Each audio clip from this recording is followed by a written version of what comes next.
BDCवर आपले स्वागत आहे. आज आपण पाहणार आहोत श्री गुरुचरित्र अध्याय 14. श्री गणेशाय नमः. नामधारक शिष्य देखा विन्मी सदाशिव कौतुका प्रश्न करी अतिविशेखा एकचित्ते परियशा जय जया योगीश्वरा सिद्धमूर्ती ज्ञानसागरा पुढील चरित्र विस्तारा ज्ञान होय आम्हासी उदरवे त्याच्या ब्राह्मणाशी प्रसन्न झाले कृपेशी पुढे कथा वर्तली केसी विस्तारावे आम्हा प्रति एक निशेष वचन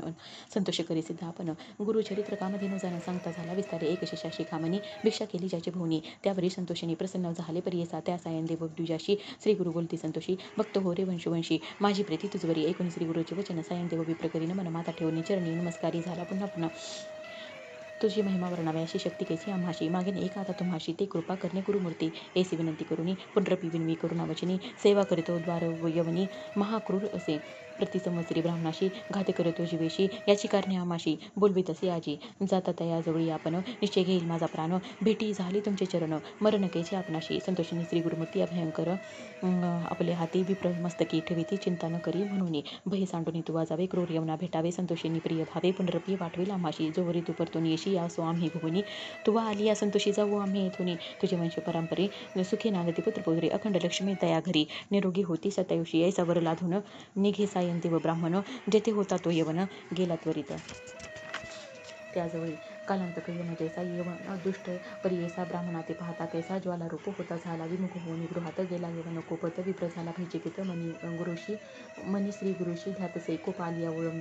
ओळंबियाशी केली स्पर्शिस अग्रीशी श्री गुरुकृपा होय ज्याशी काय करील क्रूर दृष्ट गुरुडाच्या पिलेयांशी सर्पतो कोणी परिग्रासी तैसे तया ब्राह्मणाशी असे कृपा श्री गुरुची काय एखादे सिंहासी ऐरावत केली ग्रासी श्री गुरुकृपा होय ज्याशी कलिकाळाचे भय नाही ज्याचे हृदयी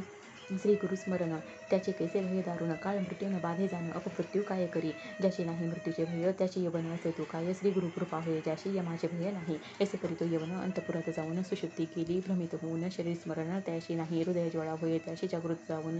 होऊन परियेशी प्राणांत कवितेशी कष्ट कसे त्यावेळी स्मरण झाले त्यावेळी धावत गेला ब्राह्मणाजवळी लोळ तशी चरण कमळे म्हणे स्वामी तुझी माझा येथे पाचारली कवनी जावे त्वरित परतो निवसले विष्णू देवोनी निरूप दे तू वेळी संतोषिनी द्विजवर आला ग्रामावे पुत्र गंगातिरी असे वासर श्री गुरु चरण दर्शना देखून श्री गुरुशी नमन करीतो भावेशी स्तोत्र करी भवसी चांगे व्रता दंत संतोषिनी श्री गुरुमती त्या द्विजा आश्वासिती दक्षिण देशा जाऊ आम्ही ते पवित्र स्थान तेथे यात्रे ऐकून श्री गुरुचे वचन विनीतसे कर्जोडून नवी संबे आता तुमचे चरण आपण देई समागमे तुमचे चरणाविना देखा राहू न शके क्षण एका संसार सागर तारका तुझी देखा कृपा सिंधू भक्त वसल तुझी ख्याती आम्हा सोडणे काय नीती सवे येऊ निश्चिती म्हणून चरणी लागला येणे परी श्री गुरुशी विनवी विप्रभावेशी संतोषिनी विनवीशी श्री गुरु म्हणते त्यावेळी कारण असे आम्हा जाणे तिथे असते दक्षिणे पुनरपी तुम्हा दर्शन देणे संवत्सरी पंचदशी आम्ही तुमचे गावासमीप वास करू हे निश्चित कलत्र पुत्र इष्ट भ्रात मिळून तेव्हा भेटा तुम्ही आम्हा नकरा चिंता असाल सुखे सकळ अरिष्टे केले दुःखे म्हणून हस्त